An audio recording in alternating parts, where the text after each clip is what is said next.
Si tu cherches un job en Suisse et que tu passes par LinkedIn, que tu postules, que tu envoies des CV, mais que personne ne te contacte, c'est que ton profil est complètement invisible.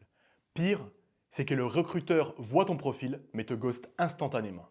Aujourd'hui, je vais te montrer pourquoi ton profil est ignoré et pourquoi les recruteurs privilégient d'autres profils au tien. Allez, c'est parti. Avant de regarder ton CV ou ta lettre de motivation, un recruteur va toujours aller voir ton LinkedIn. Nom, prénom, c'est très rapide. Il va tout de suite aller voir ta photo, comment se passe ta page, etc., etc.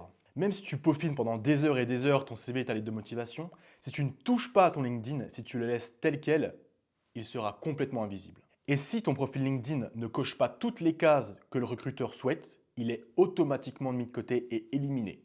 Et là, tu vas te dire, écoute Paul, j'ai mis tout ce qu'il fallait, j'ai mis mes expériences, mes formations, j'ai mis certaines compétences. Malheureusement, ça ne suffit pas. Et je pense que tu fais au moins une de ces trois erreurs. Erreur numéro 1, ton titre LinkedIn ne correspond pas à ce que les recruteurs cherchent.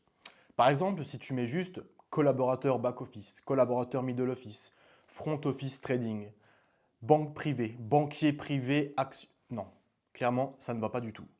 Les recruteurs utilisent des mots-clés spécifiques pour rechercher les meilleurs candidats à leur poste. Et si tu n'as pas ces mots-clés spécifiques, tu n'apparais pas dans leur recherche et tu es complètement invisible à leurs yeux. Ton profil n'apparaît même pas, il n'existe tout simplement pas. Erreur numéro 2, ton profil est inactif.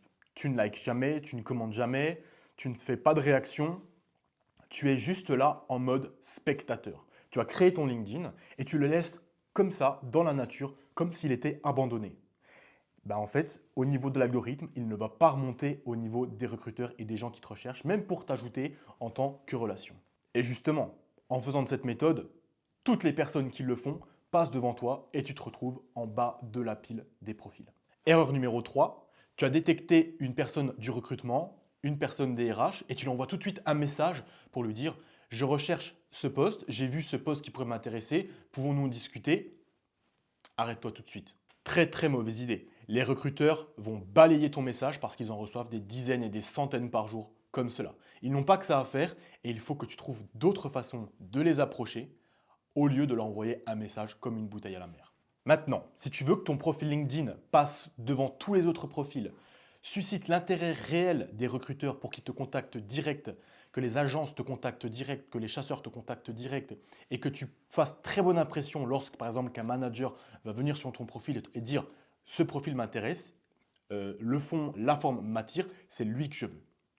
Alors, regarde en description, regarde aussi dans le premier commentaire de cette vidéo, je t'ai laissé ma méthode, je te laisse regarder. Le lien est en commentaire, clique dessus pour tout savoir. Si tu trouves que je t'ai apporté de la valeur pendant cette vidéo, like et commente et surtout abonne-toi et on se dit à la semaine prochaine. Ciao!